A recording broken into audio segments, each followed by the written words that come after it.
ଆଜିର ଶୀର୍ଷକ କୌତୁକ। କୌତୁକ କରିବା ବହୁତ ଭଲ ଲାଗେ, ଆଉ କୌତୁକ ଶୁଣିବା ମଧ୍ୟ ଭଲ ଲାଗେ। କିନ୍ତୁ ହିତୋପଦେଶ ତାର 26 ପର୍ବ 18 ପଦ ଆମେ ଯାହା ପଢ଼ିଲୁ, 19 ପଦ, ଆପଣା ପ୍ରତିବାସୀକୁ ଯେଉଁ ଲୋକ ଭୁଲାଇ କହେ ମୁଁ କ'ଣ କୌତୁକ କରୁନାହିଁ, ସେ ସେପରି କାହାପରି 18 ପଦ ପରି ଅଗ୍ନିବାଣ ତୀର ଓ ମୃତ୍ୟୁ ନିକ୍ଷେପ ଖାଲି ବାତୁଳରେ ପଡ଼େ। ପାଗଳା ପାଗଳା ଯେ ପ୍ରକାର ଯଦି ତୀର ମାରିବ, ବାଣ ମାରିବ, ଅଗ୍ନିବାଣ ଛାଡ଼ିବ, ପାଗଳା କୋଉଠି ତାର ଚିନ୍ତା କିଛି ନାହିଁ। କାଳୀ ପୂଜା ହୁଏ ଆମର ଏ ଅଞ୍ଚଳରେ, ଓଡ଼ିଶାରେ, ଭାରତ ବର୍ଷରେ ମଧ୍ୟ ସେତିକି ବେଳେ ଅନେକ ବାଣର ଶବ୍ଦ ହୁଏ ଏବଂ ସେତିକି ବେଳେ ଅନେକ ବାଣ ସବୁ ଉପରକୁ ଯାଇ ତଳକୁ ଆସେ। ଆଉ ଆମେ ଦେଖିଛୁ ଏବେ ସବୁ କମିଗଲାଣି, ନଚେତ୍ ଆଗରୁ ଅନେକ କ୍ଷୟକ୍ଷତି ହୁଏ। ଘର ପୋଡ଼ିଯାଏ, ଚାଳ ଘର ସବୁ ଥାଏ, ନଡ଼ା ଘର, ନଡ଼ା କୁଟା ଘର, ଆଉ ସେଠାରେ ଯାଇ ଅଗ୍ନି ଝୁଲ ପଡ଼େ, ଆଉ ବଡ଼ ବଡ଼ ଘର ଫେର ସବୁ ନଷ୍ଟ ହେଇଯାଇଛି। କହିବାର ତାତ୍ପର୍ଯ୍ୟ ହେଉଛି ପାଗଳା ଯେ ପ୍ରକାର ପାଗଳାମି କରି ଯଦି ଅଗ୍ନିବାଣ ଛାଡ଼ିବ, ଯଦି ତୀର ଛାଡ଼ିବ, ତିନୋଟି ବିଷୟ ଯାହା ଯାଏ ଆଉ ଫେରି ଆସିପାରେ ନାହିଁ। ଯିଏ ନିକ୍ଷେପ କରେ ସେ ମଧ୍ୟ, ସେ ପାଗଳା ହେଉ ବା ଭଲ ଲୋକ ପାଖରୁ ମଧ୍ୟ ତିନୋଟି ବିଷୟ ଯାହା ଯଦି ସଂଯତ ଭାବରେ ନ ଛାଡ଼ିବ ସେ କ୍ଷତି କରିବ, ତାହା ଫେରାଇ ଆଣିବାର ତାର ଅକ୍ତିଆର ନାହିଁ। କ'ଣ ସେ ତିନିଟି ବିଷୟ? ହଁ, ମୁଖର ବାକ୍ୟ, ଯାହା ତୁମେ କହିବ ତାକୁ ଆହା ଭୁଲ ହେଇଗଲା କହିକି ଫେରାଇ ପାରିବନି, ସେ ଅଡୁଆ କରିଦେଇ ପଳେଇବ।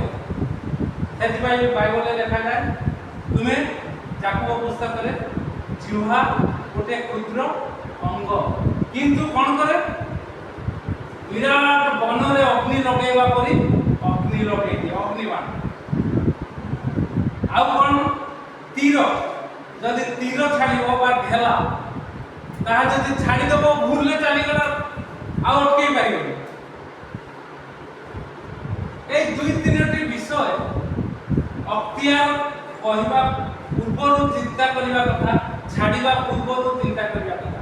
କାଲି ମୁଁ ଯାଇଥିଲି ଆମ ଘରକୁ, ଜନ୍ମିତ ଘରକୁ, ଧନ୍ୟବାଦ ଦେବା, କାରଣ ପ୍ରଭୁ ବାକ୍ୟରେ କହିଛନ୍ତି ଯେଉଁମାନେ ଆନନ୍ଦ କରନ୍ତି ତାଙ୍କ ସହ ଆନନ୍ଦ କର। କାରଣ ଆମର ପରିବାର ସର୍ବକନିଷ୍ଠ ପିଲା, ଆଉ ଆମର ଯେତେ ବଂଶ ଅଛନ୍ତି ମୁଁ ତ କହିବି, ମୁଁ ଜାଣେନି ଅନ୍ୟମାନଙ୍କ କଥା, ଖ୍ରୀଷ୍ଟିଆନ ସମାଜ କଥା ଆଗରୁ ହେଇଛି କି ନାହିଁ, ଏବେ ହେଇଛି କି ନାହିଁ। ସେ ଯଥେଷ୍ଟ ଉନ୍ନତ ମାର୍କ ରଖିଛି +2ରେ, 600ରୁ 590, ଅର୍ଥାତ୍ 90% ସମଥିଙ୍ଗ ହେଉଛି। ସେଥିପାଇଁ ମୁଁ ଯାଇଥିଲି। ଆଉ ମୁଁ ଏବେ କାହା ଘରକୁ ଆଉ ଆଗରୁ ଯେମିତି ଯାଉଥିଲି ପ୍ରାର୍ଥନା କରିବାକୁ ସେମିତି ଯାଇନି। ଫୋନ୍ କରିବି, ଏବେ ତ ସବୁ ସୁବିଧା ଅଛି, ଫୋନ୍ କରିବି, ଯଦି ଗ୍ରୀନ୍ ସିଗ୍ନାଲ ମିଳିଲା ଯିବି, ପ୍ରାର୍ଥନା କରିବି, ଧନ୍ୟବାଦ ଦେବି, ଆସିବି। ସେ କଥା ମୁଁ ମଣ୍ଡଳୀରେ, ଆମ ମଣ୍ଡଳୀରେ କହିବି। ଆଉ ପ୍ରଭୁ ଯେଉଁ ଚିନ୍ତା ଦେଉଛନ୍ତି ସେ ପରିବାର ପାଇଁ, ସେତିକି କହିଦେଇ ପ୍ରାର୍ଥନା କରି ପଳେଇ ଆସିବି। ଆଉ ଯାଇଥିଲି, ସେଠୁ ଯିବା ସମୟରେ ବାସନ୍ତୀ ବେହେରା, ବୋଧେ ଭାବୁଛି ଆନନ୍ଦ ବେହେରାଙ୍କର ସ୍ତ୍ରୀ, ମୋର ମାଇଁ ହୁଅନ୍ତି, ବସୁମତୀ ବେହେରା, ବସୁମତୀ ବେହେରା ହଠାତ୍ କହିଲି। ଆଉ ସିଏ ଆସି କେତେ ଗୁଡ଼ା କଥା ପଚାରିଲା, ଆଉ ଯେମିତି ପୁରୁଣା ଲୋକମାନେ ସବୁ ବୋଲେ, ତୁ କୁମ୍ଭୀର କାନ୍ଦିଲା କାରଣ ମୁଁ କ'ଣ କାନ୍ଦିବି ଭାବୁଛୁ? ବହୁତ କହିଛ, ତାପରେ ପୁଣି ଠିକଠାକ ବିଷୟ, କିନ୍ତୁ ଯାହା ନ କହିବା କଥା କହିଛନ୍ତି ତାହା ସବୁ ରହିଯାଇଛି। କେତେ ବର୍ଷ ତଳେ କହିଥିଲି? 30 ବର୍ଷ ତଳେ କହିଥିଲି, 32 ବର୍ଷ ତଳେ। କାରଣ ଆମ ପ୍ରଭୁ, ମୁଁ କହିଲି ଏଠି ପ୍ରାର୍ଥନାରେ ବସିଲେ ବିଧର୍ମୀ ହେଇଯିବୁ ନା, ପଳା ନା ନା ନା, ମୁଁ ତ ସେମିତି ନୁହେଁ, ତୁ ତ ଆଗରୁ ଆସୁଛୁ ନା। ମାମୁଁ ଥିଲା ବେଳେ ଯାଇଥିଲି ତ 3 ବାଇବଲ ଦେଇକି ତାକୁ ଫୋପାଡ଼ି ଦେଇଥିବ କି ନିଆଁରେ ଜଳେଇ ଦେଇଥିବ। ତମ ଘରେ ବାଇବଲ ଦେଇଛି? ଆଉ 3 ପୁଅଙ୍କୁ ଏବେ ଫୋନ୍ କଲି, गोटे समय काढ़ मु 2 मिनिट जाई कथा हैला कि मु बड़ लोक ना तुम्हें बड़ लोक आ मते डाक मु रबार बाहर नहीं पड़ हौ विद्यार आसला अर्थात कथा जहाँ तांकर बाहरी दे चलिए किंतु रही जाती ना बेटा काली तांको कहले आ से बुझिगला मु बहुत चालाक हेलुनी पुणी भितर एटा करा से जाबे अग्नि निक्षेपकारी बातुल जेपरि कौतुक मु मिछरे कौतुक करतुली करते कि मिछरे कौतुक करवा से पड़े हमर मधुसूदन बेहरा बड़ी माने तांकर आई माने थिले मालती बेहरा होली दिन से जो प्रकार भावरे सब विषय करते आमे सतरे जुवा थिलु भल लागला कौतुक मिछर बुझि पाइले होली तो होली आ आसु आमे वाक्यर आधारे देखिबा कौतुक कहा संगे कर अर्थात थट्टा तामसा कहा संगे करिवे आ कहा संगे करिवे वाक्य हमकु कोन को थट्टा तामसा जगत रे हम करबा दरकार किंतु कहा संगे टिके बाहर करन तो आगे पछ 26 पद तार 8 पद पढिलो कोन देखा जाउची आदि पुस्तक 26 पर्व 8 पद कोन लेखा जाउची उनी से स्थान में बहुत काल वास कला उत्तरे एक समय पौलस्त्य राजा अभिमेलक झरका बाटे निरीक्षण करी ईसाक को आपण खाद्य जीविका सहित कौतुक करुथिबार देखिले का संगे कौतुक करबा देबे कौतुक हां यस निज स्त्री संगे कौतुक करबा जगत का नहीं बाइबल किंतु आजिर मधुसूदन बेहरा कथा कहि से चली गले ताकर स्त्री अछन तिनी मोहला घरे एका अछन ताकर स्त्री धार्मिक स्त्री जन प्रभुଙ୍କର ଲୋକମାନେ ଏହି ଶିକ୍ଷା ଗୁଡ଼ିକ ଆମେ ପାଇବା ଦରକାର ନିଜର କେବଳ ସ୍ତ୍ରୀ ସହିତ କାରଣ ଆପଣ ଯଦି ପରମ ଗୀତ ପଢ଼ିବେ ସେ ରୂପବତୀ ବାଉଟି ପରି हितोपदेश उपदेशक पढ़े तुम्हें अपना कूपर जल पान कर बाहर को जाना अर्थात सब स्त्री को बुझाए अपना स्त्री को संगे कौतुक करवा किए देखिले राजा देखिले अभिमेल कारण सेते बेले अभिमेल आंकर स्त्री संपर्क नहीं आस बोली को ये भौणी कही डर रे आदि आपण 20 पर्वर 2 और 6 पढ़िए कौन लेखा जाउछि हां 20 पर्व 2 पद से आगे पुस्तक कौन लेखा जाउछि अब्राहम अपना राज्य सारा विषय कहले हे मोर भगिनी हे से मोर भगिनी वरार राजा अभिमेलक प्रभु सारा नहीं गले बस से भगिनी बोली कहले भौणी बोली कहले निज स्त्री तापर पढ़ 2 पद 20 पर्व 2 पद पढ़ कि 6 पद पढ़ कोन लिखा जाउची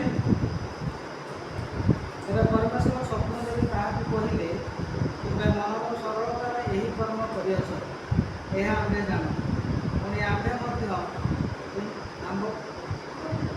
मध्य आंब विरुद्ध पाप करबा लोक बाराउ करो ए निमित्त ताको स्पर्श करबा लोक कहू नाही हां कौतुक परिवार देखिले सेठी एठी देखु तू भगिनी बोली कहले जदि सेही चीज देखिबो को बदले अछि हां से मोर भगिनी कारण से मोर पितृकन्या नय मातृकन्या आ से मोर भाज्या है अर्थात सेतबे बहुपत्नी व्यवस्था थिला राजा को बहुत रानी थिले सेति पय जने रानी को झियो अछि मातृकन्या नहीं पितृकन्या कथा देखाए आ ए कथा बिचरा ये विद्यार्थी अभिमेलक राजा से जानि नथिले पाइले केते पढि कथा से मोर भगिनी है सत्य हां जेहेतु से मोर पितृकन्या मातृकन्या नहीं बस पितृकन्या मोर पिता बहुत ସେତେବେଳେ ବହୁ ପତ୍ନୀଙ୍କ ବ୍ୟବସ୍ଥା ଥିଲା। ମୋର ପିତାଙ୍କର କନ୍ୟା କିନ୍ତୁ ଏକା ମା ପେଟରୁ ଆମେ ଜନ୍ମ ହେଇନୁ ବୁଝେଇଲେ। ଆଉ ସେ କାହିଁକି ଭଉଣୀ କହିଲେ ନା ଏ ଦେଶରେ ତ କଣ ଲେଖାଯାଇଛି ପ୍ରଭୁଙ୍କ ପ୍ରତି ଭୟ ନାହିଁ, ସେଥିପାଇଁ ମୁଁ ଭାବିଲି କାଳେ ଏମାନେ ଜବରଦସ୍ତି ମୋ ସ୍ତ୍ରୀକୁ ନେଇଯିବେ, ସେଥିପାଇଁ ମୁଁ ଭଉଣୀ କହିଲି। ଆଉ ସିଏ ଏଟା ସତ, ତା ପୂର୍ବରୁ ଲେଖାଯାଇଛି ଏଟା ସତ, ସିଏ ମୋର ପିତୃକନ୍ୟା କିନ୍ତୁ ମାତୃକନ୍ୟା ନାହିଁ। এই প্রকার প্রভুଙ୍କ ଲୋକମାନେ কৌতুক କରିବା ଲୋକ ଦେଖନ୍ତୁ କେବଳ ସ୍ତ୍ରୀ ସହିତ, କିନ୍ତୁ ଏବେ ଲୋକମାନେ କଣ ଦେଖୁଛନ୍ତି ଥଟ୍ଟା ତାମସା ପ୍ରୟାସ, ନିଜ ସ୍ତ୍ରୀ ଛାଡ଼ିକି ଅନ୍ୟ ସ୍ତ୍ରୀ ସାଙ୍ଗେ, ନିଜ ସ୍ୱାମୀ ଛାଡ଼ିକି ଅନ୍ୟ ସ୍ୱାମୀ ସାଙ୍ଗେ କୌତୁକ ସେ ପ୍ରକାର ଯିଏ କରିବ। ଆଉ ସେ କରିବ କଣ? ହିତୋପଦେଶରେ ଆମେ ଯାହା ଦେଖିଲୁ ଆମେ ମିଥ୍ୟାରେ କରୁଛୁ। ଏଫିସି ତାର 5 ବର୍ଗ ଗୋଟିଏ ପଦ ଆମେ ପଢ଼ିବା। ପ୍ରଭୁଙ୍କର ବାକ୍ୟ କଣ କହୁଛି? 3 ପଦ, କିନ୍ତୁ ବ୍ୟଭିଚାର, ସମସ୍ତ ପ୍ରକାର ଅଶୁଚିତା କିମ୍ବା ଲୋଭ ଏହି ସବୁ ନାମରେ ସିଧା ତୁମମାନଙ୍କ ମଧ୍ୟରେ ସ୍ଥାନ ନ ପାଉ, ତାହା ସାଧୁମାନଙ୍କ ପକ୍ଷରେ ଅନୁଚିତ। ଏସବୁ ଅନୁଚିତ, ଏହା କରିବା ଠିକ ନୁହେଁ। କଣ କଣ? ବ୍ୟଭିଚାର ଆଉ ଅଶୁଚିତା। এই ব্যভিচার ଯେଉଁମାନେ ନିଜ ସ୍ୱାମୀ ସ୍ତ୍ରୀ ଛାଡ଼ି ଅନ୍ୟମାନଙ୍କ ସହ ସମ୍ପର୍କ ରଖନ୍ତି ସେମାନଙ୍କୁ ବ୍ୟଭିଚାରୀ ବୋଲି କୁହାଯାଏ, ସେମାନଙ୍କୁ ବ୍ୟଭିଚାରୀ ବୋଲି କୁହାଯାଏ। ଆଉ ଏହା ତମର ଟିକିଏ ମଧ୍ୟ ତମ ଜୀବନରେ ସ୍ଥାନ ନ ରହୁ ବୋଲି ଲେଖାଯାଉଛି। ଏହିସବୁ ନାମରେ ସୁଦ୍ଧା ତୁମମାନଙ୍କ ମଧ୍ୟରେ ସ୍ଥାନ ନ ପାଉ। ଯଦି ହିତୋପଦେଶର ବାକ୍ୟ ଅନୁସାରେ ତାର 26 ପର୍ବ 19 ପଦ ଅନୁସାରେ ଆପଣା ପ୍ରତିବାଦୀକୁ ଯେଉଁ ଲୋକ ଭୁଲାଇ କହେ ମୁଁ କ'ଣ କୌତୁକ କରୁନାହିଁ, ନିଜ ସ୍ତ୍ରୀ ସାଙ୍ଗରେ ଯେଉଁ ପ୍ରକାର ସମ୍ପର୍କ କରିବା କଥା, ଯେଉଁ ପ୍ରକାର କଥା କହିବା କଥା, ଯେଉଁ ପ୍ରକାର ବ୍ୟବହାର କରିବା କଥା, ଅନ୍ୟ ସ୍ତ୍ରୀ ସାଙ୍ଗରେ ଅନ୍ୟ ସ୍ୱାମୀ ସାଙ୍ଗରେ କରି କହିବ ମୁଁ ପୁରା ମଜା କରୁଥିଲି, ତୁମର ନାତୁଣୀଟା ହବୁ, ତୁମର ଆଈ ହବୁ, ସେ ବାତୁଳ ସ୍ୱରୂପ ଲେଖାଯାଉଛି। କଥାର କଥା ଅଗ୍ନିବାଣ ତୀର ମୃତ୍ୟୁନିକ ପ୍ରକାରୀ ବାତୁଳ ସେଇପରି। ପାଗଳା ହୁଅନ୍ତୁ ନାହିଁ ପ୍ରଭୁଙ୍କର ଲୋକମାନେ। ଅନ୍ୟ ଲୋକମାନଙ୍କୁ ଶିକ୍ଷା ଦେବା ପାଇଁ ଏଇ ଶିକ୍ଷା ଆମର ବେଶୀ ଆବଶ୍ୟକତା। ଏଇ ଶିକ୍ଷା ନେଇ ଯେଉଁମାନେ ଆଗକୁ ଯିବେ ପ୍ରଭୁଙ୍କ ନାମ ଉନ୍ନତ ଉଚ୍ଚୀକୃତ ହେବ, ତାଙ୍କ ପରିବାର ବସିଯିବ। ସେମାନେ ଯେଉଁ ପରିବାରକୁ ଯିବେ ସେ ପରିବାର ବସିଯିବ, ପ୍ରଭୁଙ୍କ ନାମ ଉନ୍ନତ ଉଚ୍ଚୀକୃତ ମହିମାନିତ ପ୍ରଶଂସିତ ହେବ, ପ୍ରଭୁ ଗୌରବାନ୍ୱିତ ହେବେ। ପ୍ରଭୁ ଏହି ଚିନ୍ତାରେ ଆମକୁ ଆଶୀର୍ବାଦ କରନ୍ତୁ।